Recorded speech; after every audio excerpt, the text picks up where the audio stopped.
So good evening all of you. Topic है हमारे आज के, चेक करो इनको। स्टार्ट करते हैं हम लोग अभी। एक दो टेक्निकल इश्यूज हैं, मैं उसको देख रहा हूँ, ज़रा अभी साथ साथ रिजॉल्व कर दें दो।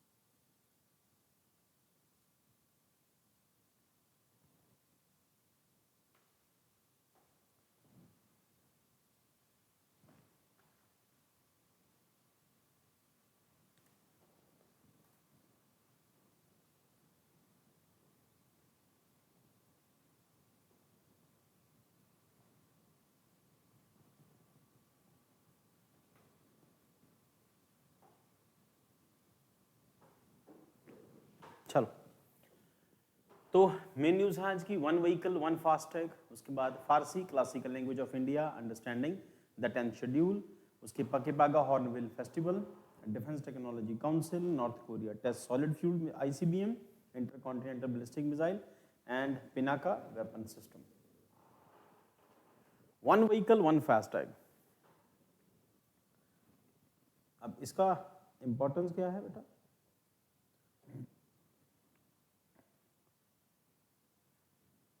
पिछले कुछ सालों से गवर्नमेंट अपनी पॉलिसीज में जो चेंज कर रही है, उन चेंज का एक रिजल्ट ये है कि गवर्नमेंट ने पहले आप लोगों ने देखा होगा कि बहुत लंबी लंबी लाइनें लगती थी, और उसके बाद धीरे धीरे चीज़ें चेंज हुई, और उसके बाद सरकारों ने डिसाइड किया कि टोल बैरियर्स के ऊपर लगने वाली लंबी लंबी लाइनों की जगह हम लोग फास्टैग को इंट्रोड्यूस करते हैं।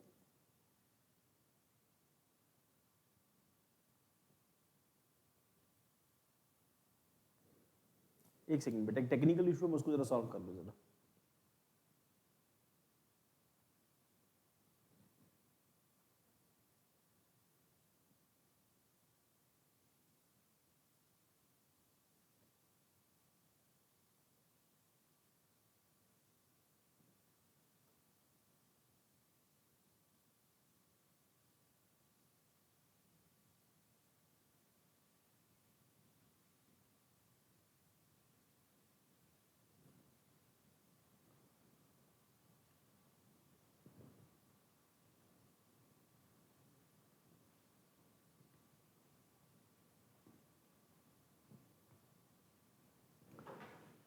चलो, सो अभी गवर्नमेंट ने क्या किया कि पहले सब जो टोल प्लाजा होते थे उनके ऊपर बड़ी लंबी लंबी लाइनें, सरकार ने कहा कि हम लोग फास्टैग का अरेंजमेंट कर देते हैं। हर एक गाड़ी के ऊपर फास्टैग लगा, जैसी गाड़ी बैरियर के पास पहुंचती है वो अपने आप खुल जाता है, उसके बाद गाड़ी निकल जाती है, अपने आप उसके अकाउंट से पैसे कट जाते हैं।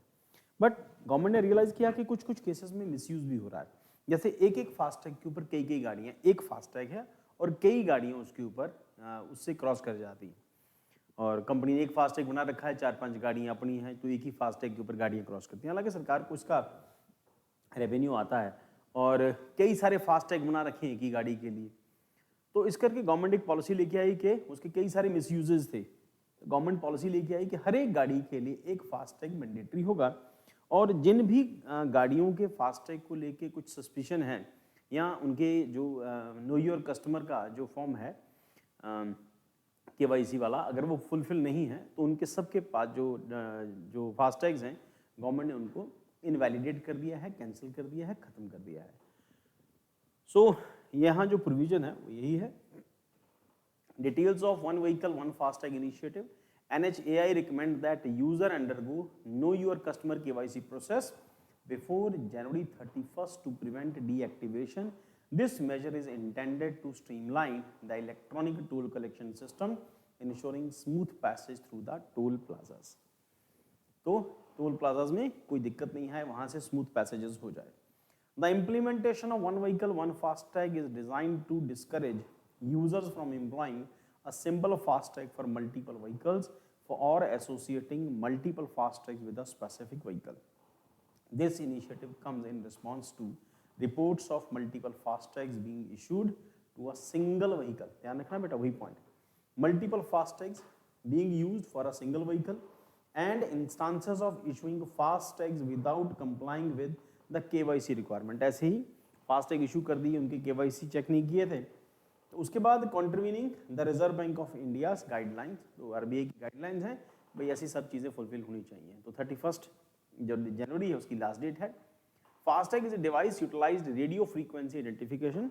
अब यहाँ पे हो सकता है कि आपसे क्वेश्चन पूछा जाए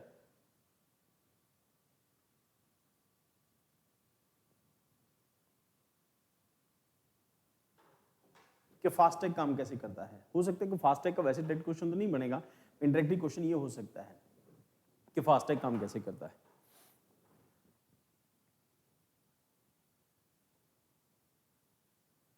तो उसके लिए कौन सी टेक्निक है जिससे ये काम करता है? That is FASTag is device utilizing radio frequency identification RFID technology to facilitate toll payment while the vehicle is in motion. Radio frequency identification, ठीक है, तो रेडियो फ्रीक्वेंसी से ही काम करता है, उसी से वो पकड़ लेते हैं रेडियो फ्रीक्वेंसी से।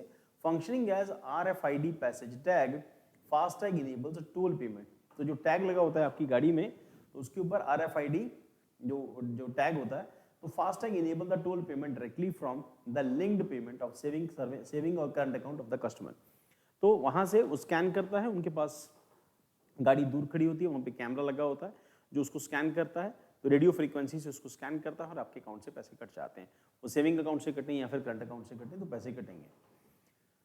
तो उसके बाद अफिक्स द व्हीकल विंडस्क्रीन, तो ये विंडस्क्रीन के ऊपर FASTag allow the customer to pass through toll plaza without the need to stop manual for all payment. तो खड़े होने की जरूरत नहीं है, वहां से वो अपने आप उठेगा और आपकी गाड़ी निकल जाएगी।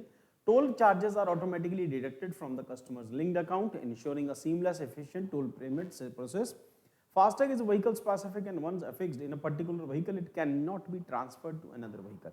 जो एक गाड़ी पे लग गया वो एक गाड़ी के लिए रहेगा, दूसरी गाड़ी पे उसको ट्रांसफर नहीं कर सकते। Customers can obtain FASTag from national electronic toll collection NTEC member bank से, वहां से जो भी उसकी मेंबर हैं, उन मेंबर बैंक जो भी हैं हम उनसे ये बाय कर सकते हैं। तो जब भी आप शहर से बाहर निकलते हैं, टोल प्लाजा के पास पहुंचते हैं, उसके 1-2 किलोमीटर पहले से ही आपको बैंकों के एम्प्लॉय खड़े मिल जाएंगे जो आपको वो फास्टैग बेच रहे होते हैं। For FASTags link to prepaid account, periodic prepaid account, periodic recharging topping up is necessary based on the customer uses. तो आपको उसमें पैसे डालने होते हैं, मतलब आपको एक टोल प्लाजा क्रॉस करना है, उसकी फीस जो भी है 100-200 रुपया, तो आप वो पैसे पहले से अवेलेबल होने चाहिए तब आप उसको क्रॉस कर सकते हैं। और अभी पिछले कुछ सालों से गवर्नमेंट को लगा कि इसमें से कई सारी हेराफेरियां हो रही हैं ना, तो उस करके गवर्नमेंट ने ये प्लान किया है कि भाई एक से ज़्यादा जो फास्टैग जो हैं वो इशू नहीं हो सकते किसी एक व्हीकल के लिए। और दूसरी कंडीशन जो है, बहुत सारे व्हीकल के लिए एक फास्टैग नहीं होगा, तो वो हेराफेरी है क्योंकि उसमें KYC नॉर्म्स फुलफिल नहीं थे। तो अभी इसको फुलफिल करेंगे। अभी गवर्नमेंट का नया प्लान ये है कि आपकी गाड़ी में GPS डिवाइस लग जाएगी फास्टैग टाइप। जैसे ही आप क्रॉस करोगे, कैमराज आपको जगह जगह पर आइडेंटिफाई करते जाएंगे, उससे पता चलेगा जितने किलोमीटर आप जाओगे उतने ही पैसे आपके कटेंगे। मतलब कोई बैरियर की भी जरूरत नहीं रहेगी, रास्ते में अपने आप कैमरे से आपके पैसे कटते जाएंगे। जो भी कंपनी जिसको भी ठेका दे वो एक अलग एस्पेक्ट है, वो कैसे होगा कैसे नहीं होगा वो एक अलग एस्पेक्ट है, पर होगा ऐसा ही आने वाले टाइम के अंदर। तो फ्यूचर के अंदर सब चीज़ें हम लोग कर रहे हैं, तो ये भी होगा, तो आने वाले टाइम के अंदर हो सकता है चीज़ें और बेटर हो जाएं इससे। रीज़न इसके पीछे क्या है, क्यों पैसे चार्ज होते हैं? इसके पीछे एक बड़ा फैक्टर ये है कि जिस हाईवे के ऊपर आप चलते हैं उसकी मेंटेनेंस का खर्चा भी है, लाखों गाड़ियाँ रोज़ जाती हैं, उसकी रिपेयर है, मेंटेनेंस है, वो खर्चा ऐसे ही निकलेगा। उसको बनाने के ऊपर कितने लाखों करोड़ रुपए खर्च हो गए, वो पैसे धीरे धीरे रिकवर होंगे, प्लस में बाद में उसकी मेंटेनेंस है वो भी पैसे आप इसे चार्ज किए जाएंगे। जब वो पूरे हो जाएंगे तो हो सकता है कि वो कॉस्ट कम हो जाए। जैसे मान लो कि लुधियाना से अमृतसर तक सड़क बनी है या लुधियाना से श्रीनगर तक सड़क बनी है, और वो जो सड़क बनी है उसको बनने में कई 100 करोड़ रुपए, कई हज़ार करोड़ रुपए लगे, कई पुल पड़े उसके ऊपर, कई सारे ब्रिजेस थे ना, कई सारे अंडरपाथ थे, कई सारे ब्रिजेस थे, कई सारे ड्रेनेज सिस्टम वहाँ पे डेवलप, कुछ सबकी एक कॉस्ट आई, तो कॉस्ट आप ही से वसूल की जाएगी। प्लस जब आप उस सड़क के ऊपर चलोगे तो सड़क के ऊपर उसका ब्रेकेज भी होगा और वियर एंड टियर होगा, तो उसके पैसे भी जो उसके ऊपर चलने वाली गाड़ियाँ हैं उनसे वसूल किए जाएंगे। प्रोविजन यही है। उसके बाद नेक्स्ट न्यूज़ है हमारी फारसी क्लासिकल लैंग्वेज। कल की न्यूज़ सेक्शन में भी हमने डिस्कस किया था कि यह सब कुछ सिक्वेंशियल है, एक सीक्वेंस में ऐसा ऐसा कुछ होता है, और एक सीक्वेंस में अमेरिका, हमारे जो टेररिस्ट हैं इंडिया को जो तंग कर रहे हैं, उसको इंडिया में जो खालिस्तानी सपोर्टर्स हैं, और अमेरिकन गवर्नमेंट जो है अचानक से उनकी प्रोटेक्शन में निकल आती है, और अचानक से अमेरिकन गवर्नमेंट जो है वो अपने एम्बेसडर को पीओके का विजिट कराती है। अचानक से रशिया जो है वो यूक्रेन वॉर खत्म करने के किनारे पर पहुंच गया।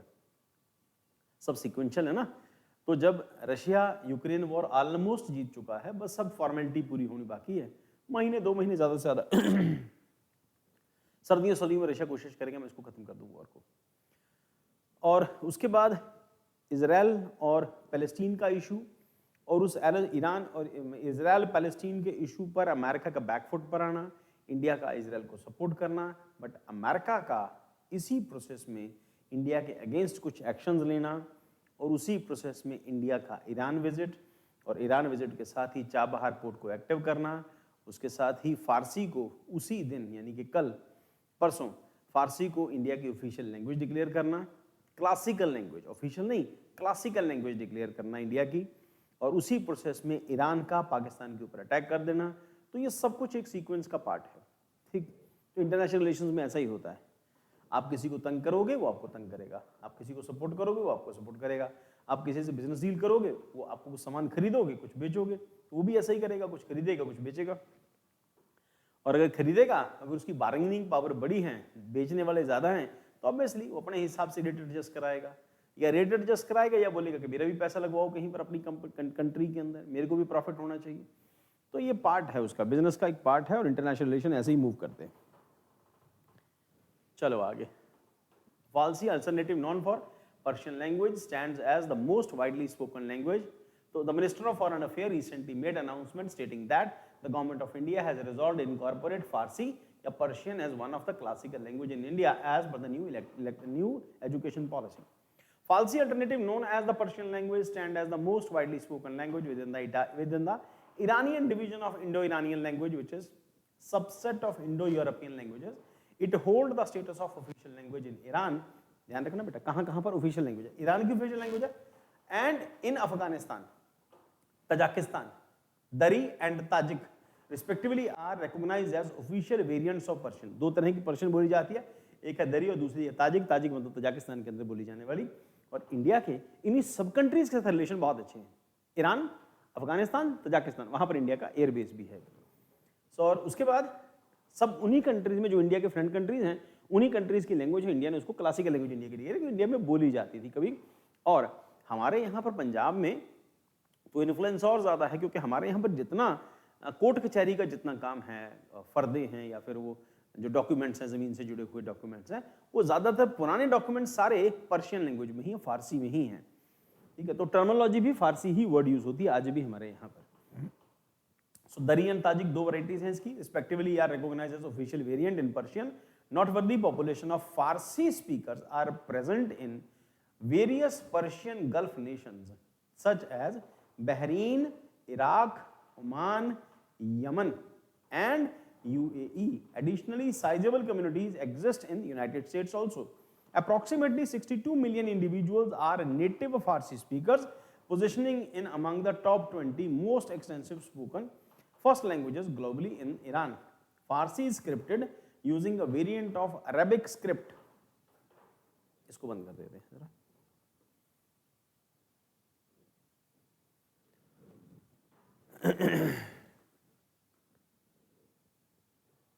हाँ, so 62 million individuals are native Farsi, positioning among the 20 extensive spoken first languages globally in Iran. Farsi is scripted using a variant of Arabic script termed Perso-Arabic, Persia plus Arabic, which integrates certain adaptations to accommodate phonological distinctions of Persian. This script was adopted in Persia following the Islamic conquest of the 7th century के आसपास ये Persia में बोली जानी शुरू हुई है, लिखी जानी शुरू हुई है। And 7th century, its linguistic counterparts include the languages spoken in the northern India में पंजाबी उसी से मिलती जुलती हैं, and more distantly the major European languages including English. Key point about classical languages in India. अब वहां पर तो एक ही क्वेश्चन बनेगा कि इंडिया ने किस लैंग्वेज को रिसेंटली अपने यहाँ पर क्लासिकल लैंग्वेज का स्टेटस दिया, एक क्वेश्चन। अब दूसरा क्वेश्चन यहाँ पे, या फारसी कौन कौन सी कंट्रीज में बोली जाती है, ये दूसरा हो सकता है। बड़ा होगा तो बड़ी मुश्किल से चांसेस हैं कि इसकी दो वैरायटीज कौन कौन सी हैं फारसी लैंग्वेज, क्योंकि इंडिया ने अभी रिसेंटली इसको डिक्लेयर किया कौन कौन सी कंट्री में बोली जाती है, कौन कौन सी दो इसके डायलेक्ट्स हैं या दो इसकी ब्रांचेस हैं। ये एक क्वेश्चन। बाकी के क्वेश्चन सारे इस एरिया से बनेंगे।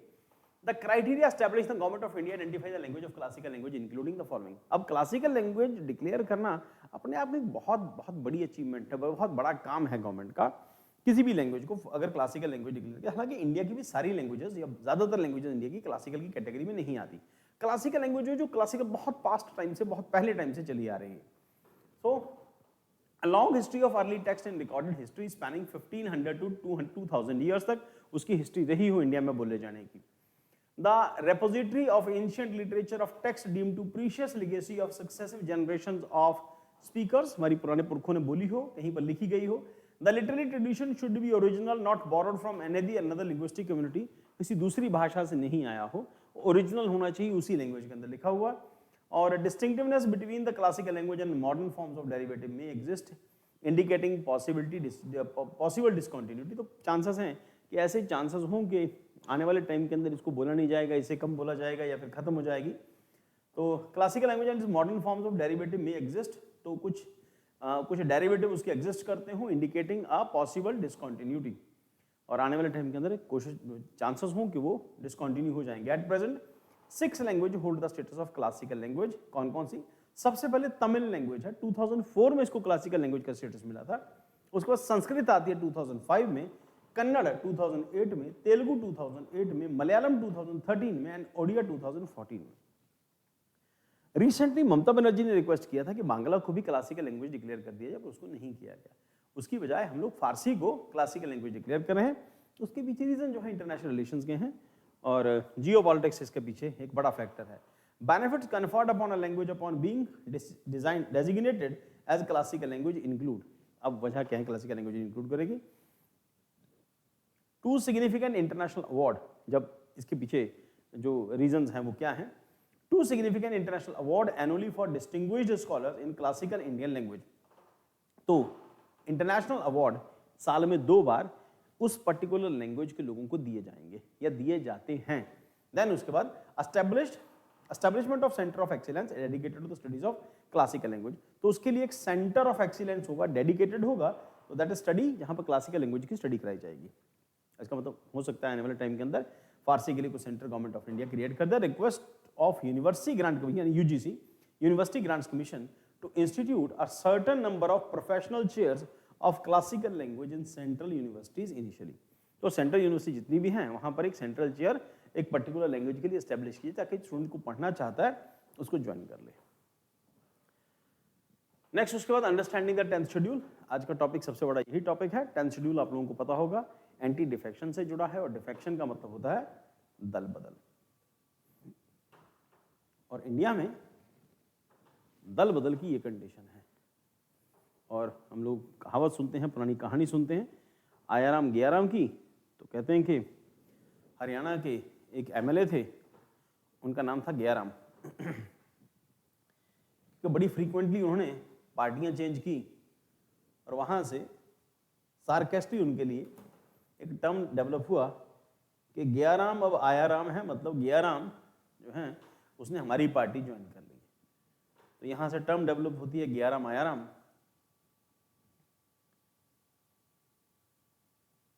और ये टर्म के जन्मदाता भी नेताजी हैं और जिन्होंने इस टर्म को सार्केस्टली डेवलप किया वो भी नेताजी ही हैं।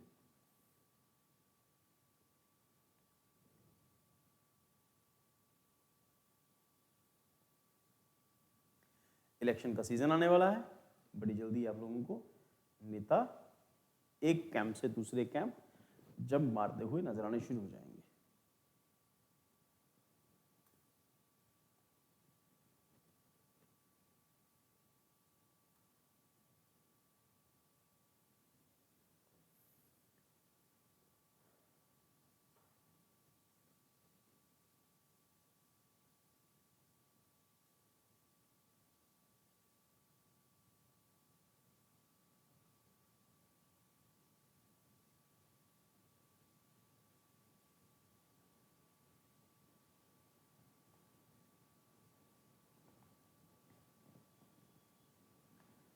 एक सेकंड बेटा, बस एक छोटा सा टेक्निकल इशू हो रहा है।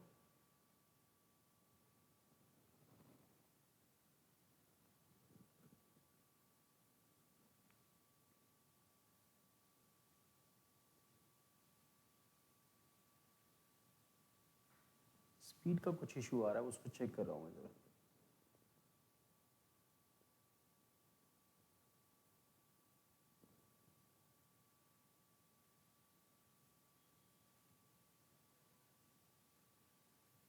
सॉरी, थोड़ा बस एक सेकंड का डिले है बस।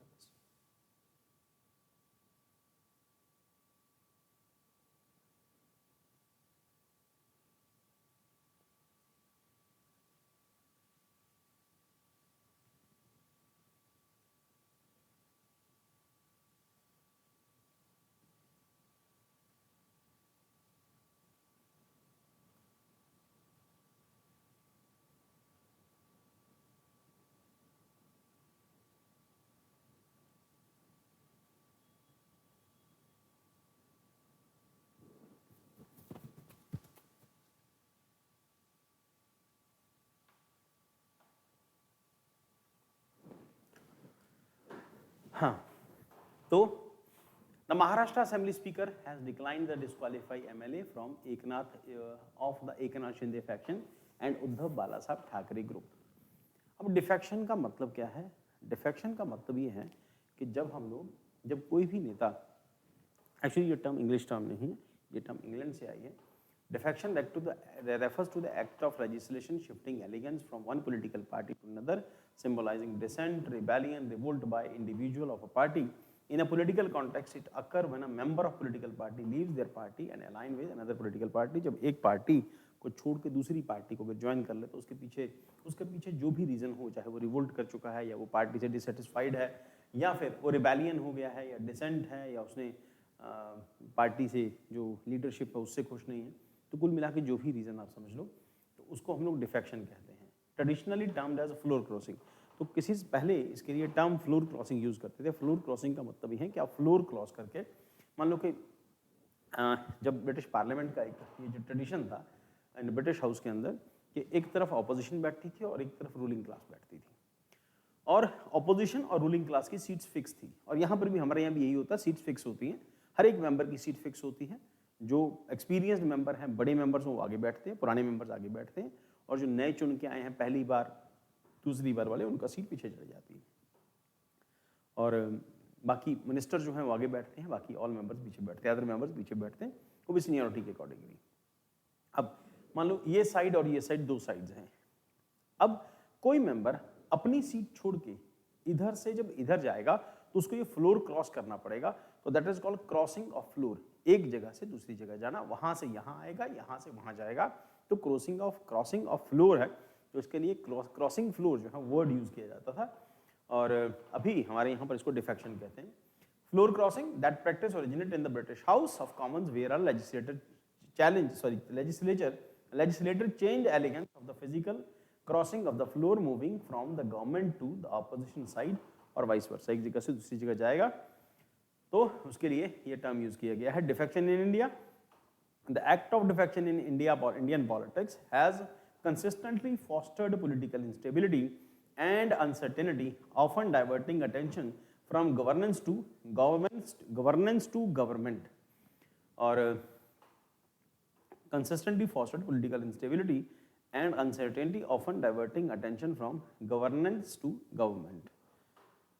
अब इसका मतलब क्या है? मतलब ये है कि आप सरकार में बैठे हैं और आपको सरकार चलानी है, तो आपका सारा ध्यान जो है, मतलब ये है कि आप रेस में हैं और आपको घोड़े दौड़ाने हैं, पर आपको हमेशा डर यही लगा रहेगा घोड़े दौड़ाते टाइम, तो आपका टारगेट की तरफ ध्यान नहीं होगा, अपने घोड़ों की तरफ ध्यान, पता नहीं कौन सा घोड़ा निकल जाए। तो देयर इज पॉसिबिलिटी कि हुआ भी पास्ट में, तो उद्धव ठाकरे साहब अपने घोड़े दौड़ा रहे थे, तो कुछ घोड़े आगे थे, कुछ पीछे थे एक सेंस में, और पता चला कि जो पीछे जो घोड़े के ऊपर सवार होके आ रहे हैं, उन्हीं में से को पीछे में तीर मार दिए है। आप तो घोड़े दौड़ा रहे हैं, आप तो इसमें बिजी हैं कि अब आपको अपना टारगेट पूरा करना है, फलाने को टारगेट करना है आपको। तो पता चला जो पीछे घोड़ों के ऊपर आपके आदमी आ रहे थे, वो आपके फॉलोअर नहीं थे, उन्होंने आपको बिट्रे की और आपकी पीठ में तीर मारा है। और जो आपके में जो मेन घोड़े हैं, उनमें से भी घोड़े कुछ बागी हो गए हैं कि उन्होंने लेफ्ट दौड़ना शुरू कर दिया, किसी ने राइट दौड़ना शुरू कर दिया, आप टारगेट पर नहीं पहुंचोगे। और जब किसी भी पॉलिटिकल पार्टी के अंदर जब उनका जो फाइटर है, मेजर फाइटर है, जब वो वॉर लड़ने गया है तो हमेशा से अपने आप को आगे से भी प्रोटेक्ट कर रहा है, पीछे से भी प्रोटेक्ट कर रहा है कि अपने में से कोई तीर ना मार दे। तो ये कंडीशन जो है वो गवर्नेंस की बजाय ध्यान जो है वो गवर्नमेंट पर रहेगा कि मेरे लोग मेरे साथ जुड़े रहें, भागे नहीं, फौज छोड़ के भाग ना जाए, ये ना हो मैं अकेला रह जाऊं। तो यही उनके साथ भी हुआ है। द एक्ट ऑफ डिफेक्शन, उसके बाद defections are inherent to parliament democracy including in India as per the Chavan committee report 1969. Post the fourth general elections, Indian politics witnessed numerous instances of legislature changing party allegiance in the various states. 69 से ये tradition शुरू होता है, लोग पार्टियां change करते हैं। To ensure the stability elected government, the 52nd constitutional amendment introduced the anti-defection law through the 10th schedule 1985 के अंदर 10th शेड्यूल इंट्रोड्यूस किया जाता है, यानी कि इंदिरा गांधी की डेथ के बाद 10th शेड्यूल इंट्रोड्यूस किया जाता है। रीज़न उसके पीछे ये है कि जब लोगों को पार्टीज के अंदर सरकार में आने के बाद उनको उनकी मर्जी का रैंक नहीं मिलता था, या रैंक नहीं मिलता या फिर को मिनिस्ट्री नहीं मिलती थी, तो एक पार्टी छोड़ के दूसरी पार्टी की तरफ या फिर पैसे लेके एक पार्टी से दूसरी पार्टी। तो जब ये काम शुरू हुआ छोटी पार्टियों को लेके और ज़्यादा दिक्कत हो गई। मान लो कि मेरी पार्टी है, मेरे को किसी और पार्टी ने सपोर्ट कर रखा है जिसके कुल मिला के 5 MLAs हैं, ये 5 चले जाएंगे, मेरी सरकार गिर जाएगी। और ये वाजपेयी साहब के साथ भी हुआ था। और जब एक मेंबर की कम होने की वजह से उनकी सीट चली गई थी, यानी उनको रिजाइन करना पड़ गया था एज अ प्राइम मिनिस्टर। तो अगर 5 छोड़ के इधर से उधर चले जाएं, उनको कहा गया कि आपको 10-10 करोड़ रुपए देंगे, 50-50 करोड़ देंगे, 100-100 करोड़ देंगे, तो अब इसलिए यहाँ से वहाँ चले जाएंगे। उनमें से 2-3 को ये भी कह दिया गया कि आपको हम लोग मिनिस्टर बना देंगे, बाकियों को छोटा मिनिस्टर, बड़ा मिनिस्टर, वो अलग से अपने हिसाब किताब सेट करके। तो वहाँ से फिर एंटी डिफेक्शन लॉ लाना जरूरी हो गया। 1985 के अंदर 52nd अमेंडमेंट था और इंडियन कॉन्स्टिट्यूशन के अंदर एक और शेड्यूल जोड़ा गया which is known as 10th schedule. Anti defection law EDL enacted the stability enacted to stabilize the Indian political system by restraining legislators from switching loyalties between the political parties. The law addresses the following type of defections: member voluntarily giving up membership of one party on whose symbol they were elected. The law addresses to following type of defection, मतलब अगर कोई एक individual जो किसी एक party से MP चुन के आया है, उसने अपनी मेंबरशिप छोड़ दी है और मेंबरशिप छोड़ने के बाद उसने किसी दूसरी पार्टी को ज्वाइन कर लिया। अब आप एग्जांपल लो नवजोत सिंह सिद्धू का। नवजोत सिंह सिद्धू राज्यसभा के MP थे और पंजाब में यहाँ से वो MP चुने गए थे अमृतसर कॉन्स्टिट्यूएंसी से राज्यसभा के लिए। तो सिद्धू साहब बीजेपी के MP थे राज्यसभा के लिए और इलेक्शन पंजाब में आने वाले थे। सिद्धू साहब ने डिसाइड किया कि मैं अपनी सीट छोड़ दूंगा और पंजाब में MLA का इलेक्शन लड़ूंगा। बीजेपी उसको अलाउ नहीं कर रही थी कि आप इंडिपेंडेंटली इलेक्शन लड़ें या फिर कुछ और, कई सारी और चीज़ें, क्योंकि वो अकाली दल और पंजाब में बीजेपी के जो अलायंस था उससे खुश नहीं थे। तो सिद्धू साहब ने क्या किया, उनके पास एक ही ऑप्शन कि उनकी पार्टी मान नहीं रही थी कि हम लोग अकाली दल से सेपरेट होकर इलेक्शन लड़ें। तो ही डिसाइडेड कि मैं, अगर आप मेरी बात नहीं मानोगे, मैं राज्यसभा से रिजाइन कर दूंगा। हालांकि मेरा ये मानना है कि पॉलिटिक्स और इन्वेस्टमेंट या शेयर मार्केट ये सिर्फ उन लोगों के लिए जिनमें बहुत पेशेंस है। अगर आप में पेशेंस नहीं है ना तो आप पॉलिटिक्स नहीं कर सकते। तो सिद्धू साहब में पेशेंस नहीं थी, तो सिद्धू साहब ने अपनी पार्टी से रिजाइन कर दी और अल्टीमेटली कांग्रेस पार्टी ज्वाइन कर ली। और जब उन्होंने ज्वाइन की, वो ज्वाइन तभी कर सकते थे कांग्रेस पार्टी या फिर MLA का इलेक्शन कांग्रेस पार्टी से तभी लड़ सकते थे अगर अपनी सीट छोड़ेंगे। तो अपनी सीट छोड़ दी, इसका मतलब उनकी MP की सीट वेकेंट हो गई। अब BJP was free to send somebody else to Rajya Sabha from that constituency. Amritsar से, जो सॉरी अमृतसर नहीं, पंजाब से कहेंगे, राज्यसभा की सीट थी। तो पंजाब की जितनी सीटें हिस्से में आती हैं वहाँ से, हालांकि वो अमृतसर में रहते हैं और घर उनका एक पटियाला में, एक अमृतसर में है, तो उनको, क्योंकि पंजाब के रिप्रेजेंटेटिव होते हैं राज्यसभा के, क्योंकि राज्यसभा के MPs किसी स्पेसिफिक कॉन्स्टिट्यूएंसी को रिप्रेजेंट नहीं करते और पूरी स्टेट को रिप्रेजेंट करते हैं। तो सिद्धू साहब की सीट खाली होगी तो उनकी जगह के ऊपर किसी और कैंडिडेट बना के उसको राज्यसभा का MP बना दिया गया। तो अपनी सीट आपने अगर अपनी सीट से रिजाइन कर दिया है तो इसका मतलब है कि आपकी सीट खाली हो गई। अब आपकी सीट के ऊपर कोई दूसरा तीसरा भी आ सकता है। So the member violating the parties direction, whip. अब ये एक पॉइंट इंपॉर्टेंट है बेटा। The member violating a party directive whip to vote in a specific manner or abstain from voting. अब whip एक ऐसी चीज है जैसे हमारे यहाँ पे जो लोग बेड़ा किराए पे देते हैं ना, बेड़ा किराया समझ रहे होंगे आप लोग, जिसमें कई सारे क्वार्टर बने हैं, जिसमें माइग्रेंट्स जो हैं वो आके रहते हैं, और अब मकान मालिक के लिए पॉसिबल नहीं होता कि सब लोगों से किराया एक टाइम पे वसूल करे, कभी को मिलता है कभी नहीं मिलता, तो क्या करता है किसी एक आदमी को प्रधान बना देता है उनमें से कि तेरा काम है इन सबसे किराया लेकर मुझे देना, और बाकी तेरे को जो भी तेरे को बेनिफिट होंगे, तेरे को किराने की दुकान खोल देंगे इन्हीं के बीच में से। तो कुछ कुछ वैसा ही है, एक ठेकेदार क्लास के मॉनिटर की तरह है, तो उनमें से किसी एक को विप बना दिया जाता है। अब विप का काम क्या है, ध्यान से सुनना बेटा हम जो कह रहे हैं, क्योंकि महाराष्ट्र के इलेक्शन में महाराष्ट्र के यही प्रॉब्लम शुरू हुई थी। वहां पे कोई एक विप है, विप वैसे तो विप का मतलब हंटर होता है, वो हंटर खड़काता है तो सब लोग उसके अकॉर्डिंगली बिहेव करते हैं जैसे क्लास का मॉनिटर करता है। अब विप के पास ये अथॉरिटी है कि विप मेंबर्स को इंस्ट्रक्शन दे सकता है। इंस्ट्रक्शन क्या देनी है कि फलानी पार्टी की फेवर में वोट करना है, इसके अगेंस्ट ऑर्डर करना है, इसके अगेंस्ट वोट करना है। तो विप जो है वो एक सेंस में एक ऑर्डर है जिसके अकॉर्डिंगली एमएलएज या एमपीज को बिहेव करना होता है और स्पेसिफिक एरिया में स्पेसिफिक सब्जेक्ट पर वोट डालना होता है। विप का मतलब कुल मिला के ये होता है। अब विप जो है हर एक पॉलिटिकल पार्टी अपने किसी एक इंडिविजुअल को, अपने किसी एक इंडिविजुअल एमपी या एमएलए को विप डिक्लेयर करती है, और विप अब सारे मेंबर्स को अपने साथ लेके चलता है। तो विप के ऑर्डर से सब कुछ होता है हर एक पार्टी के अंदर, और सब्जेक्ट्स डिफाइंड हैं कहां कहां पर विप इशू हो सकता है।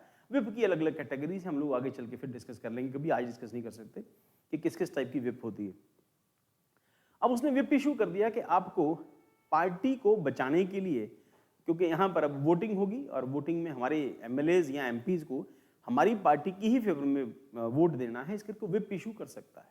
अब महाराष्ट्र में क्या हुआ था, एमपीज यहां से छोड़ के असम चले गए थे, और असम से जब वो वापस आए तो उन्होंने सबसे पहले विप बदल दिया। अब विप उन्होंने कहा कि मेजॉरिटी का विप होगा। विप मतलब समझे कि 100 एमएलएज हैं, मोटे तौर के ऊपर 100 एमएलएज हैं, 70 एमएलएज एक साइड में है या 60 एमएलए एक साइड में है। अब ये कह रहे हैं कि विप हमारा होगा। इन्होंने पुराना विप हटा दिया। क्यों? क्योंकि अगर आपने विप के ऑर्डर की वायलेशन की तो इसका मतलब आपके ऊपर एंटी डिफेक्शन लगेगा, और जब आपके ऊपर एंटी डिफेक्शन लगेगा आप पार्टी से बाहर हो जाओगे। जब आप पार्टी से बाहर हो गए इसका मतलब आपकी सीट भी वैकेंट होगी, इसका मतलब आपकी सीट के ऊपर इलेक्शन दोबारा होगा। इसका कुल मिला के ये मतलब सरकार बच जाएगी, मतलब ये था इसका। अब दोबारा इलेक्शन होगा, जिसकी सरकार होती है वही दोबारा पार्टी में नॉर्मली आती भी है। अब इन्होंने कहा कि हम विप को नहीं मानेंगे, तो पहला विप का इशू हो गया। दूसरी कंडीशन होती है स्पीकर। स्पीकर का डिसीजन लास्ट होता है कि क्या डिस्क्वालिफिकेशन है या नहीं है, तो ये डिस्क्वालिफाई करने का राइट स्पीकर का है या नहीं है। तो वही स्पीकर को लेकर उन्होंने इशू किया था कि स्पीकर को हटा दे, जिसको हम लोगों ने पिछली क्लास में डिस्कस किया था कि स्पीकर को हटा दो। तो स्पीकर को हटा के उन्होंने अपना स्पीकर ले आया। स्पीकर ने ऑर्डर दिया इनको सस्पेंड करो, आपको तो चलेगा नहीं, क्योंकि सुप्रीम कोर्ट इसकी अगेंस्ट ऑर्डर कर चुका था इससे पहले एक बार। तो पॉलिटिक्स में पॉलिटिक्स बड़ी सोच समझ के की जाती है, जिसको हम लोगों ने मैकियावेली की आज डिस्कस किया मॉर्निंग की क्लास के अंदर। तो पॉलिटिक्स बड़ी सोच समझ के की जाती है। उनको पता था कि स्पीकर चलेगा नहीं, क्योंकि सुप्रीम कोर्ट की जो जजमेंट है वो इस टाइम पर, आज के टाइम पर तो वो स्पीकर के अगेंस्ट है। तो स्पीकर ने इनको डिस्क्वालीफाई कर दिया। बोलो स्पीकर डिस्क्वालीफाई कर ही नहीं सकता, क्योंकि हम लोगों ने खुद स्पीकर को हटाने का प्रोसेस स्टार्ट कर दिया है हाउस के अंदर, विधानसभा के अंदर। तो इसका मतलब विप भी गया और स्पीकर भी गया। अब स्पीकर इस करके गया क्योंकि सीएम तो पहले रिजाइन कर चुका है, और जब सीएम रिजाइन कर चुका है इसका मतलब लोकसभा डिसॉल्व हो गई। इसका मतलब ये होता है विधानसभा डिसॉल्व हो गई। स्पीकर ने रिजाइन कर दिया मतलब विधानसभा डिसॉल्व हो गई, तो डिसॉल्व होगी मतलब स्पीकर गया। हालांकि स्पीकर तब तक नहीं जाता जब तक नया स्पीकर अपॉइंट नहीं हो जाता। इन्होंने स्पीकर को हटाने का प्रोसेस शुरू कर दिया। तो इट मींस टेक्निकली चीजें जो थी वो शिंदे की फेवर में ही गई, और उसकी एक बेवकूफी की वजह से उद्धव ठाकरे की उसने रिजाइन कर दिया। अगर वो रिजाइन नहीं करता तो कंडीशन कुछ और होती, क्योंकि तब तक विप भी वही रहता और स्पीकर भी वही रहता। नेक्स्ट, तो द मेंबर वायलेटिंग द वोटी, उसके बाद the Supreme court of India has broadly interpreted the voluntary giving up membership holding that a legislator conduct both inside and outside the legislature can indicate whether they left their party। अब यहाँ पे supreme court ने इसकी interpretation जो बड़ी broad की है। voluntarily giving up the membership holding that legislator conduct both inside and outside the legislature can indicate whether they have left their party। मतलब voluntarily मैंने अपनी पार्टी छोड़ ही दी, अब मेरा पार्टी कुछ नहीं बिगाड़ सकती। पार्टी छोड़ दी मतलब मैंने रिजाइन कर दिया, मैं एमपी भी नहीं रहा या एमएलए भी नहीं रहा। तो जब मैंने पार्टी छोड़ दी, रेजिग्नेशन मैंने खुद ही दे दिया है, तो पार्टी मेरा कुछ नहीं बिगाड़ सकती, मैं इंडिपेंडेंट हूं। ध्यान रखना बेटा इस बात में। अगर तो मैंने खुद से पार्टी छोड़ी है तो मेरे ऊपर विप अप्लाई नहीं होगा, और क्योंकि मैं पार्टी से रिजाइन कर चुका हूं, रिजाइन कर चुका हूं इसका मतलब मेरी मेंबरशिप चली गई है, अब मेरा विप से कोई लेना देना नहीं है। मैंने जब रिजाइन ही कर दिया तो मेरा विप से कोई लेना देना नहीं होगा, और इसका मतलब पार्टी के डायरेक्शंस भी मेरे ऊपर अप्लाई नहीं होंगे। The party is allowed to merge with और into another party provided at least 2/3 of legislator supported the merger. अगर पार्टी के 2/3 मेंबर, 2/3 मेंबर्स ने, ध्यान रखना बेटा, 2/3 मेंबर्स ने अगर डिफेक्शन करके या 2/3 मेंबर ने अलग से ग्रुप बना लिया है, तो अब उस ग्रुप को ही ओरिजिनल पार्टी माना जाएगा। एंटी डिफेक्शन लॉ का प्रोविजन यही है, ठीक है। अब इसके एक दो एग्जांपल्स हैं। यूपी में राज्यसभा के टोटल 3 एमपी थे। राज्यसभा में समाजवादी पार्टी के 3 एमपी थे। 3 एमपीज में से 2 एमपी डिफेक्शन करके बीजेपी में आ गए। अब 2 आ गए, या अगर एक भी आ गया तो भी ये 2/3, हाँ 2 आ गए, हाँ सर ठीक है 2 आ गए, तो इसका मतलब ये है कि 2 एमपीज का इधर पहुंच जाना ये 2/3 से ज्यादा हो गया। इसका मतलब पार्टी का एक ही एमपी वहां पे बचा, तो 2/3 तो ये हो गया। इन्होंने बीजेपी ज्वाइन कर ली, क्योंकि अब ये एक नया ग्रुप है, इन्होंने बीजेपी ज्वाइन कर ली। अब इस ग्रुप की मर्जी है, जो मर्जी पार्टी ज्वाइन करे। तो उसमें समाजवादी पार्टी उनका कुछ नहीं बिगाड़ सकी थी। उसके बाद फिर उनको फिर इलेक्शन दोबारा लड़वा दिया, तो फिर दोबारा से आ गए वो बीजेपी के कैंडिडेट के तौर के ऊपर। हाँ, एथिक्स की कोई जगह नहीं है इसके अंदर, ये पॉलिटिक्स है, और पॉलिटिक्स में एथिक्स कुछ नहीं होता। The law permits a group of MPs, MLAs to join, that is merge with another political party without facing penalties for defection. तो अपनी पार्टी आपने मर्ज कर दी, 2 लोगों ने ग्रुप बनाया, अपनी पार्टी मर्ज कर दी। इसी तरह से एक बीजेपी के आजकल बागी एमपी हैं, आपने खूब नाम सुना होगा उनका, स्वामी।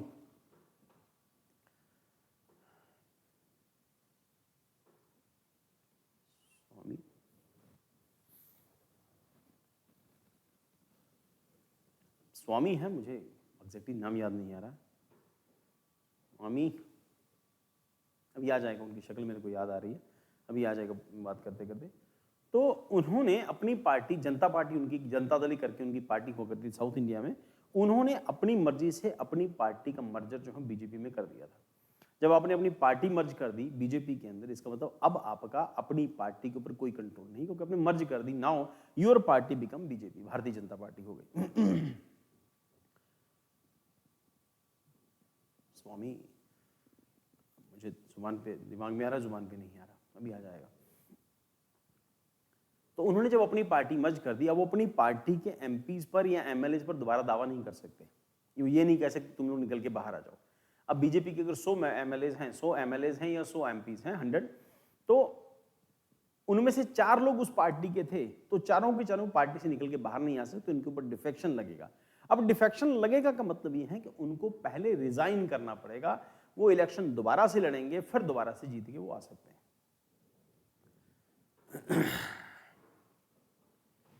अगर आपको याद आ रहा बताइए जरा, क्या नाम है उनका? स्वामी, कौन से स्वामी है वो?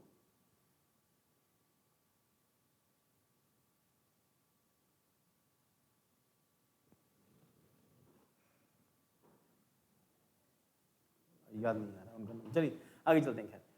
So the nominated legislator, the law stipulates that nominated legislature can join political party within 6 months from their appointment of the house, but not beyond that time frame. The party is allowed to merge with, हो गया।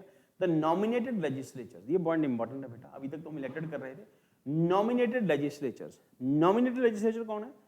जो लोकसभा और राज्यसभा में कुछ लोगों को nominate किया जाता है, और ये जो नॉमिनेटेड मेंबर्स हैं, इनका नॉमिनेशन कहने के लिए होता है कि प्रेसिडेंट ने किया है, पर अल्टीमेटली इनका नॉमिनेशन जो है वो जो रूलिंग पार्टी होती है वही करती है, और प्रेसिडेंट उनके ऊपर साइन करते हैं कि इस आदमी को हम लोग दूसरे रूट से लेके आना चाहते हैं।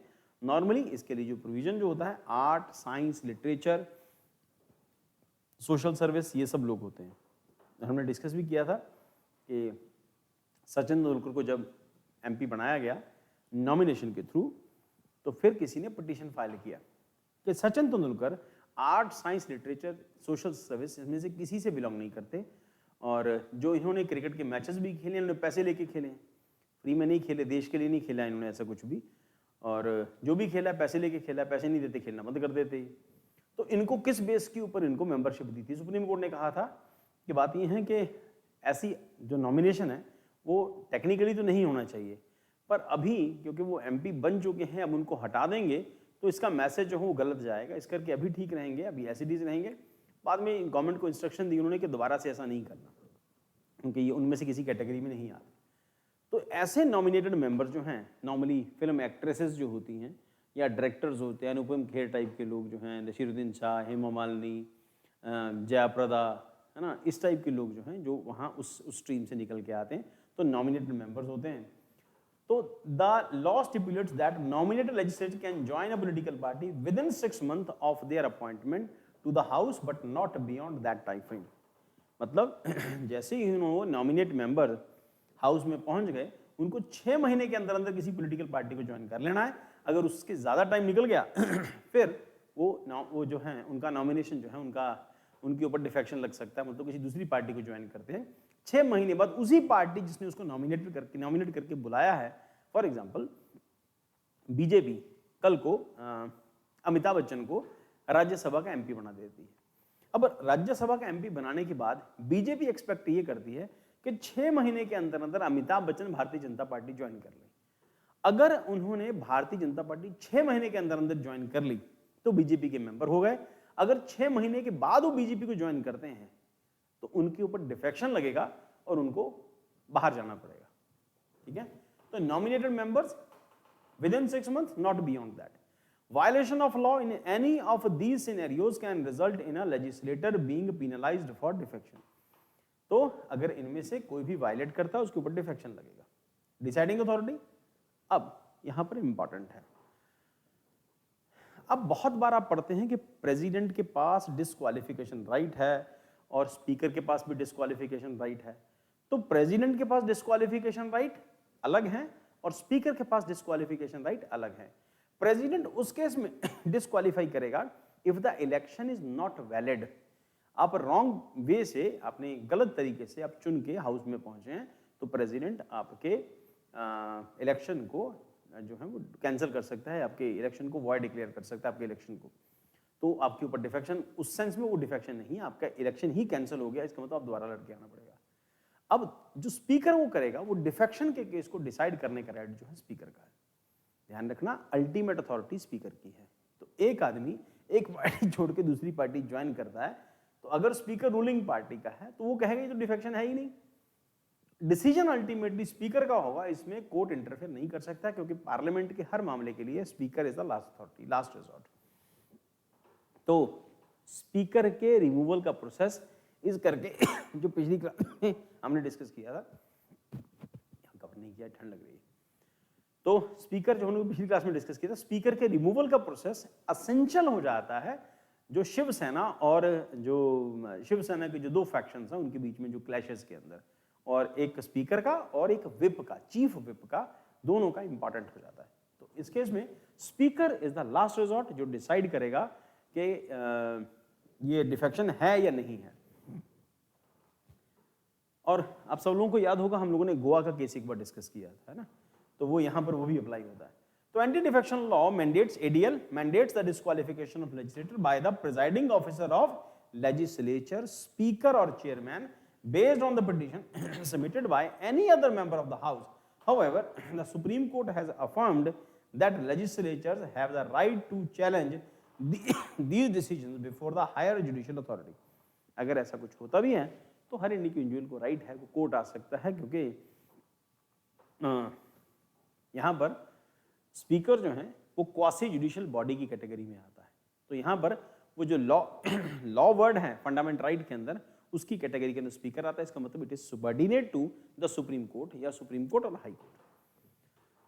तो anti defection law does not specify a time frame within which a presiding officer must declare a defection case. Nevertheless, the Supreme Court has suggested that ideally speakers should render a decision on a defection petition within the 3 months. तो 3 महीने के अंदर अंदर ऐसा हो जाना चाहिए। The constitutional and statutory provision of the disqualification, stability, the ADL, ADL anti-defection law, aims to foster stability in the government by discouraging legislators from switching parties, thereby promoting party discipline. Loyalty क्या है? ADL seeks to instill a sense of loyalty among the member toward their respective parties, ensures that elected candidates supported by party and elected based on the party manifesto remain faithful to the party politics. तो यही expected है कि आप party politics को लेके faithful हो। हाँ, एक इसका लूप होल है। लूप होल क्या है, और अभी तक इसके ऊपर कोई कोर्ट भी नहीं गया है। मान लो कि आज इलेक्शन हुआ और आज इलेक्शन होते ही आप जीते थे कांग्रेस पार्टी से, आपने देखा कि सरकार बन रही है बीजेपी की, और आज ही आप ओथ लेने से पहले अगर आप बीजेपी ज्वाइन कर लेते हो तो आपके ऊपर टेक्निकली डिफेक्शन नहीं लगेगा। रीजन, प्रोविजन ये कहता है कि जब तक आपने ओथ नहीं ली तब तक आप मेंबर नहीं हैं, और जब आप मेंबर ही नहीं हैं तो आपके ऊपर डिफेक्शन लगेगा ही नहीं, क्योंकि डिफेक्शन लगता है मेंबर्स के ऊपर। ये एक लूप होल है, कुछ एक दो बुक्स में मेंशन है, अभी तक ऐसा हुआ नहीं।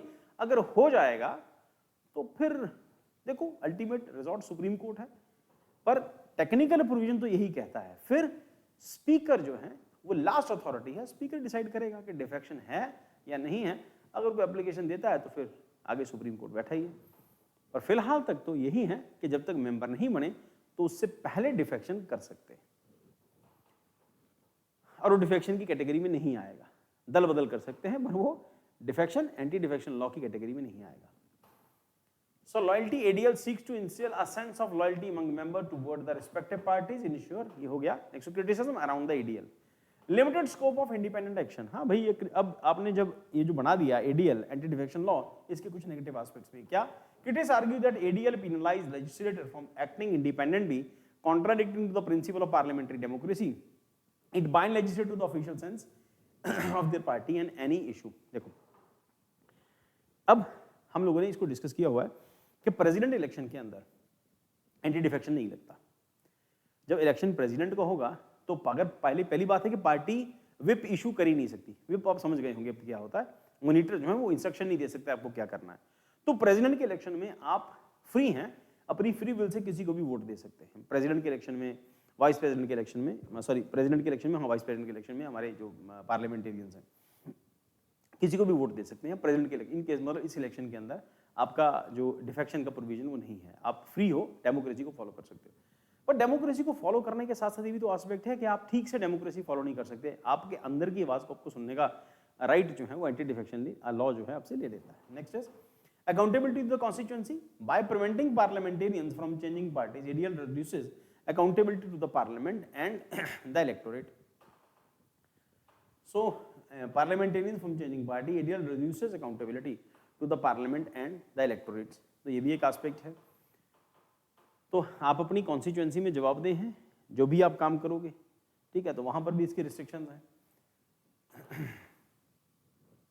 Accountability to the parliament and the electorate. उसके बाद split as a defense against disqualification, the provision that allow the split in a party with 1/3 of the legislator moving with a breakaway group serves as defense against disqualification. This has been evident of the cases where the split has occurred. अब यहाँ पर ये जो point है important हो जाता है। split in a party that allows split in a party with 1/3 of the legislator moving with the breakaway group. अगर किसी पार्टी के 1/3 मेंबर उससे सेपरेट हो जाते हैं तो उसको एक अलग ग्रुप मान लिया जाता है। ये ध्यान रखना बेटा, अलग ग्रुप मान लिया जाता है, सिर्फ इतना ही। Group serves as a defense against the disqualification. This has been evident in the cases where the split has occurred. तो ये उत्तराखंड बीजेपी में, उत्तराखंड सरकार में कांग्रेस की सरकार थी, तो धामी सरकार इससे पहले में 2013-14 में ये जो उत्तराखंड सरकार थी उसमें भी ऐसा हुआ। तो उसके 1/3 मेंबर उससे एक अलग फैक्शन बना लिया था, हालांकि उनको वोट देने से मना कर दिया गया था कि आप वोट नहीं दे सकते। तो एक अलग फैक्शन को एक्सेप्ट करता है अगर सिर्फ 1/3 हो, ध्यान रखना सिर्फ 1/3 हो। तो misinterpretation, the lack of authority interpretation in the law has led to the misinterpretation as seen in the recent situation in Maharashtra. इसकी मिस इंटरप्रिटेशन है, गलत हिसाब से इसको इंटरप्रेट किया जाता है। Ambiguity in the nature of the split, in some instances opposition legislation have gradually broken away in small groups to join a ruling party. It remains unclear whether they will face disqualification if the presiding officer make decision after more than 2/3 of the opposition has defected in the ruling party. 2/3 member, ध्यान रखना बेटा, यहाँ पर 2/3 member of opposition has defected to the ruling party. अगर 2/3 member एक party से टूट के दूसरी पार्टी ज्वाइन कर रहे हैं तो उनके ऊपर एंटी डिफेक्शन लॉ नहीं लगेगा. 2/3 member जो हो यहाँ पर महाराष्ट्र के केस में भी रिसेंटली हुआ. देन उसके बाद lure of office, critics contend that ideological defections are rare in India and legislators often defect to the lure of office rather than the ideological reason. तो ऐसा कुछ नहीं, उनके अंतरात्मा जागी, ऐसा वैसा कुछ नहीं होता. ये सब किसी न किसी रैंक, किसी पैसे के लालच में या फिर मिनिस्टर बनने के लालच में ऐसा डिफेक्शन करते हैं. देन उसके बाद suggestions by various committees on anti defection law. इसका क्वेश्चन आ सकता है बेटा. Dinesh Goswami committee on electoral reforms 1990 में आई थी.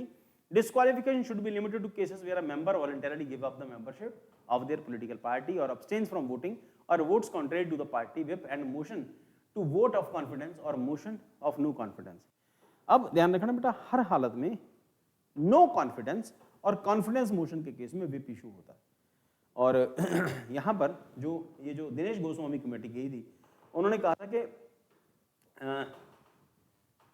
their political party abstain voting from voting and the disqualification should be limited to the cases where a member voluntarily give up the membership. पहली बार जहां उसने membership छोड़ दी है for their political party or abstains from voting or votes contrary to the party whip in a motion to move of confidence or motion no confidence. तो इन cases के अंदर disqualification declare कर दी जाए. जहां पे पार्टी ने विप इशू किया था वो एब्सेंट है, वो विप को फॉलो नहीं कर रहा, पार्टी विप कर रही है. कॉन्फिडेंस, सरकार कॉन्फिडेंस मतलब सरकार ने कहा है कि हमें वोट चाहिए, या डिस्क्वालिफिकेशन केस में जब जहां पर कॉन्फिडेंस मोशन में और नो कॉन्फिडेंस मोशन के अंदर जहां पर सरकार को गिराना है किसी दूसरी पार्टी की, मतलब मैं कांग्रेस पार्टी से बिलोंग करता हूं और मैं बीजेपी की सरकार को गिराना चाहता हूं, मेरी पार्टी ने विप इशू किया है कि आपको बीजेपी के अगेंस्ट वोट करना है तो मैं करूंगा. और दोनों केसेस के अंदर ध्यान रखना, दोनों केसेस के अंदर विप इशू हुआ था तो मुझे पार्टी लाइंस को फॉलो करना पड़ेगा, मजबूरी है मेरी.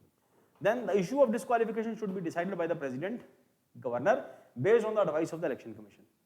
The issue of disqualification should be decided by president or governor based on the advice of election commission. दोनों केसेस के अंदर इलेक्शन कमीशन से पूछा जाना चाहिए. ये गोस्वामी कमेटी की रिकमेंडेशन थी. उसके बाद law commission 173 report 1999 provision exempting splits and merger and disqualification should be deleted. Pre-poll elections front should be treated as political party under the anti defection law. तो ये लॉ कमीशन 170 रिपोर्ट थी 1999 का. मतलब BJP और शिवसेना ने election मिलकर लड़ा था. बाद में सीटों की बात बनी नहीं और बीजेपी और शिवसेना सीट्स डिवाइडेड थी और बात बनी नहीं. बीजेपी अलग हो गई, शिवसेना ने जाके कांग्रेस और एनसीपी के साथ अलायंस करके उसने पार्टी बना ली थी, अपना मतलब सरकार बना ली थी. अब इसकी रिकमेंडेशन ये कहती है कि अगर इलेक्शन से पहले को अलायंस हुआ है तो उस केस में अलायंस के मेंबर्स को अलायंस छोड़ना अलाउड नहीं होना चाहिए. मतलब ये है कि आज उन्होंने एनडीए में इलेक्शन लड़ा है, एनडीए के साथ लड़ा है, कल को जाके वो जो इंडिया अलायंस है उसके साथ मेंबर ना बन जाए. Political party should limit the issuance of whips to instances only when the government is in danger. तो व्हिप कम से कम इशू करनी चाहिए जब सरकार खतरे में, उसके अलावा व्हिप इशू नहीं करना चाहिए. Constituent review commission 2002 defectors should be barred from holding public office और any remunerative political post in the duration the remaining term. तो उनको बड़ा रैंक नहीं दिया जाना चाहिए. जिन्होंने एक पार्टी छोड़कर दूसरी पार्टी ज्वाइन की है उनको मिनिस्ट्री नहीं मिलनी चाहिए. और उसके बाद the vote cast by the defectors to topple the government should be treated as invalid.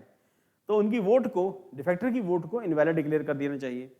और उसके बाद decision under the 10th schedule should be made by the president governor based on the binding advice on the election commission. तो president और जो governor है election commission ही judgement देगा, उसी को मानना जरूरी है, बाइंड हो जाना चाहिए. तो रिलेटेड सुप्रीम कोर्ट जजमेंट क्या कहती है? Kihoto Hollohan versus Zachillhu and other case 1992 हम डिस्कस कर चुके हैं इसको अपने क्लासरूम कोर्सेज के अंदर. The Supreme Court upheld the validity of ADL anti defection law and made the speaker order subject to the judicial review on the limited grounds. It held that freedom of speech and expression is not an absolute right but subject to the reasonable restrictions. Way forward क्या कहता है? तो वहां दो cases के अंदर ही हैं, the validity of ADL and made the speaker's order subject to the judicial review. मतलब सुप्रीम कोर्ट ये मान चुका है 1992 केस के अंदर कि स्पीकर का ऑर्डर जो है वो अल्टीमेट नहीं है, उसको सुप्रीम कोर्ट में चैलेंज किया जा सकता है. हो सकता है कि स्पीकर फैंसीफुल हो, ठीक, और हो सकता है इंटेंशन उसकी सीख ना हो, उस केस के अंदर स्पीकर की जजमेंट जो लास्ट नहीं मानी जाएगी, उसको कोर्ट में चैलेंज किया जा सकता है। दूसरा, the freedom of speech and expression is not an absolute right, आपका एब्सोल्यूट राइट नहीं है, रिस्ट्रिक्शन के साथ आता है। Way forward that introduction of 10th schedule in Indian constitution aimed at curbing political defections and ensuring stable government. However, it has fallen short in its office objective due to the some loopholes. While the law has achieved some success, its outcomings hinder its full potential. The apex court should review the controversial 10th schedule to prevent further erosions in democracy. तो यहाँ पे Dinesh Goswami committee हमने discuss कर ली है, law commission 1970 की report 170 report आ गई, हमने discuss कर लिया है। कॉन्स्टिट्यूशन कमीशन की 2002 की report, the defaulters who are not loyal toward their party shall be barred from holding the public office, also they are eligible to getting political posts of the minority party. उसके बाद the voting cast by the defaulter should be treated as invalid. हम इनको discuss कर चुके हैं, एक जगह पे कंपाइल कर दिया था। तो this is all about the 10th schedule.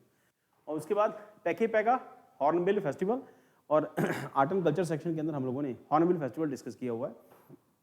और ये मणिपुर का अरुणाचल प्रदेश का डांस है, स्टेट फेस्टिवल है, schedule to be held in Seijosa in Pakke Kessang district of the January 18-20-2024। About Pakke hornbill festival क्या है? Inaugural year, the first year PPHF Pakke Paga hornbill festival took place in 2015 with the primary objective of recognizing Naishi tribal group role in the conserving hornbill in the Pake Tiger Reserve. Objective क्या है? Recognize Naishi tribal group conservation effort, generate alternative sources of income to the region, raise awareness about the wonders of PTR and surrounding across India. तो theme क्या है? The theme of 2024 festival is Dumtho. Paga हम Dumtho, translating to let our hornbills remain in the Naishi language. The focus on emphasizing the criteria need for preserving their iconic birds. तो बेटा याद रखना, इसके question बन सकते हैं। Hornbill festival कहाँ से है और लैंग्वेज यहाँ पर नैशी ट्राइबल ग्रुप है और इनकी कंजर्वेशन के एफर्ट्स को लेके ये फेस्टिवल सेलिब्रेट किया गया और उसके साथ साथ इनकी लैंग्वेज नैशी लैंग्वेज, इससे रिलेटेड क्वेश्चंस हो सकते हैं प्रीलिम के अंदर, मेंस का पॉइंट नहीं है ये। Key point about Pakke tiger reserve, location क्या है? Situated on the east Kameng district of Arunachal Pradesh, surrounding bordered by Tenga reserve forest. हाँ, ये हो सकता है इकोलॉजी एनवायरनमेंट का भी क्वेश्चन ही बन सकता है। तो कहाँ पर है ये वाला टाइगर रिजर्व, कहाँ पर है और उसी के साथ उसका फेस्टिवल, कौन सा फेस्टिवल इसके साथ जुड़ा हुआ है? सराउंडिंग क्या? Bordered by Tenga reserve forest in the north, Doimara reserve forest in the west and the Nameri national park in the tiger reserve Assam in the south. Biodiversity क्या कहते हैं? Landscape exhibit high species diversity and endemicity, acting as a transition zone between the Indian and Malaya eco regions. Geographic position क्या है? Located north of the Brahmaputra river, marking the transition between Assam plains and hilly forests of Arunachal Pradesh. Vegetation semi-evergreen forest मिलेंगे यहाँ पे। Flora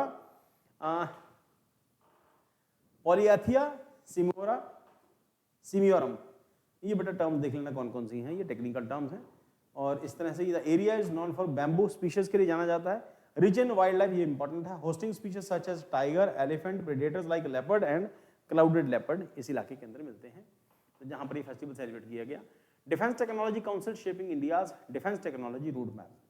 अब ये defence technology council जो है, the expert committee headed by former prime minister principal scientific adviser professor K Vijay Raghavan has recommended the establishment of a defense technology council to determine India's defense technology roadmap and oversee major projects. कौन-कौन सी committee formation formed last year by the government to review the functioning of DRDO and submitted its report to the current month. Parliamentary Standing Committee concern क्या है DRDO के?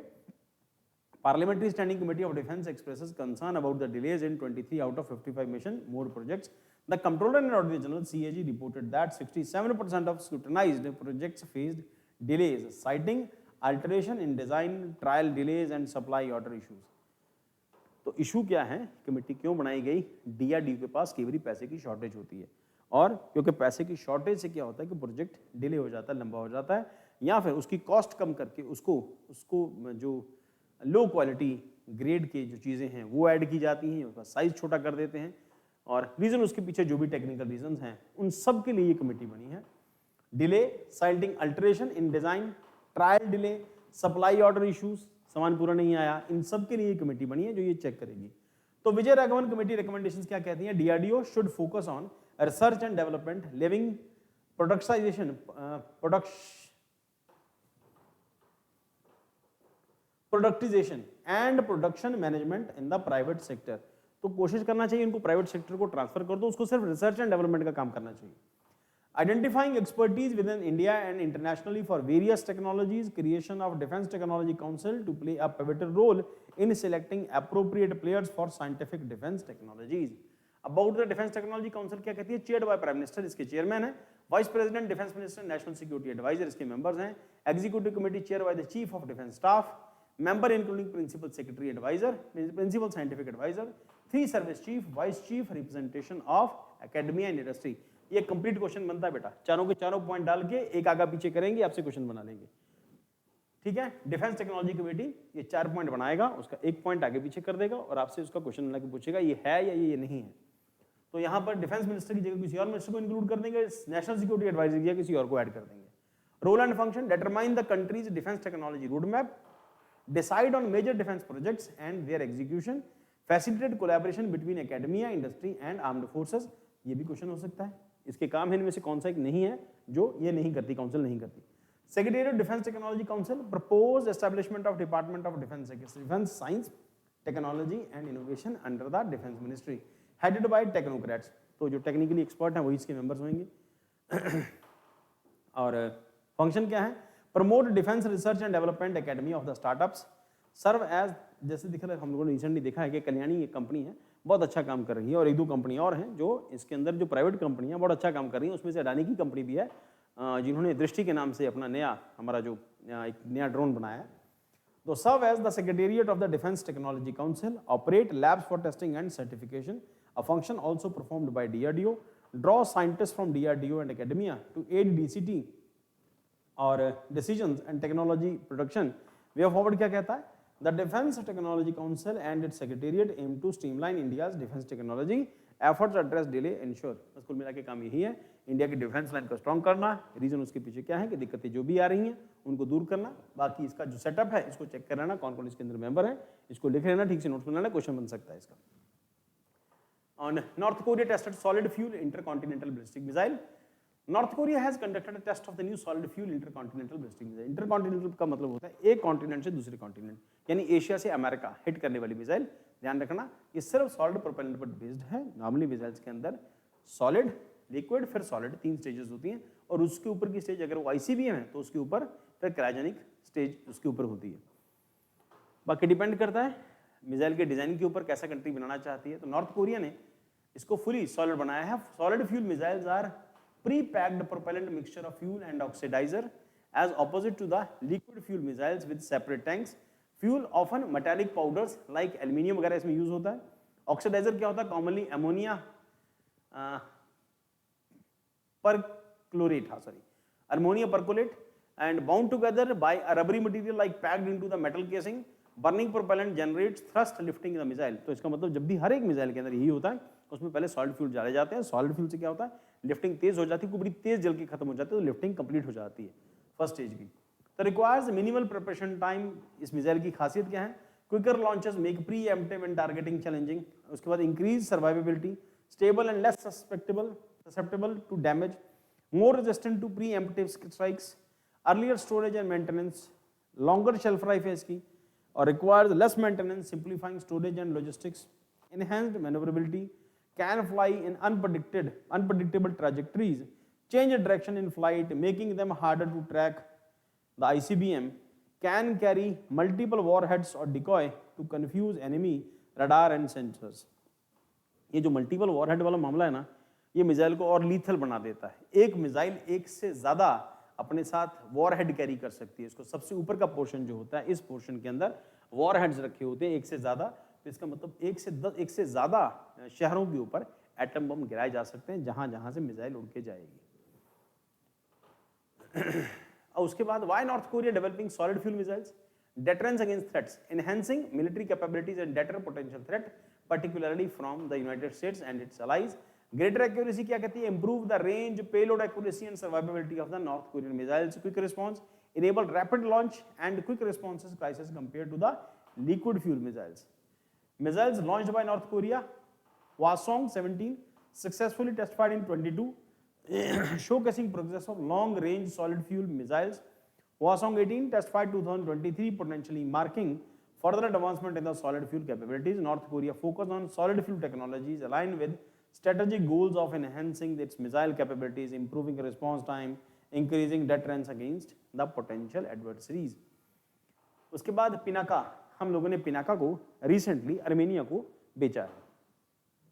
According to defense official, 2 South American countries have expressed interest in acquiring Pinaka multi-barrel rocket launcher. इसमें कई सारे एक बार में 3, 3, 6, 3, 9, 12 और एक बार में 12 रॉकेट इसके अंदर आ सकते हैं.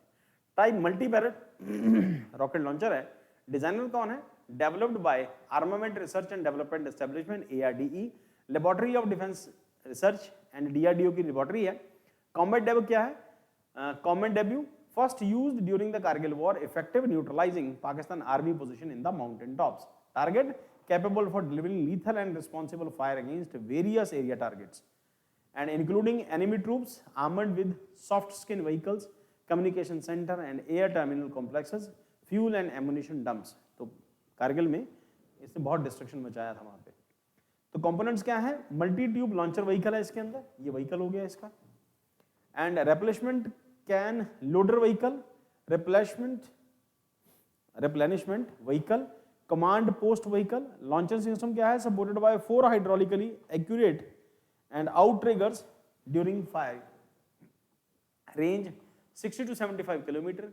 Kargil war success demonstrated effective during in the Kargil war by neutralizing enemy position of challenging mountain terrains. Versatility क्या है इसकी? Adaptable to the various combat scenarios, providing responsive fire range and diverse range of targets. Mobility mounted on the Tetra truck. Tetra truck हम लोग India में नहीं बनाते, Tetra truck बाहर से आते हैं और ये किसी इसी कंट्री से, यूरोपियन कंट्री है, ईस्टर्न यूरोपियन कंट्री है, वहाँ से हम लोग टेट्रा बाय करते हैं.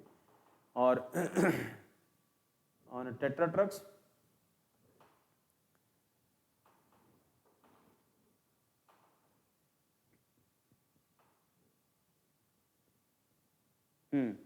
South American countries expressing interest underscore the system's global appeal of effectiveness. Potential export indicate the Pinakas recognizing for the capability beyond Indian borders.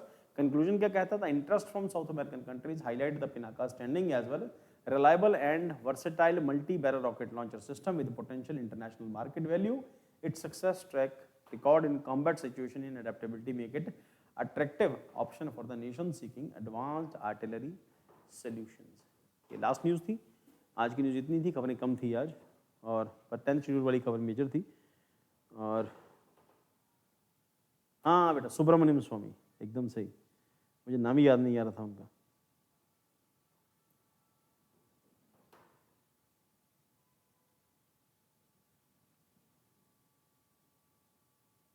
Yes Ayesha, but आपकी language कुछ और है, मैं समझ नहीं पाया क्या लिखा है आपने. सुब्रमण्यम स्वामी नाम नहीं याद आ रहा था उनका. ठीक है, तो आज इतना ही. कल कंटिन्यू करते हैं इसको नए सेक्शन के अंदर. आज की क्लास के लिए इतना ही.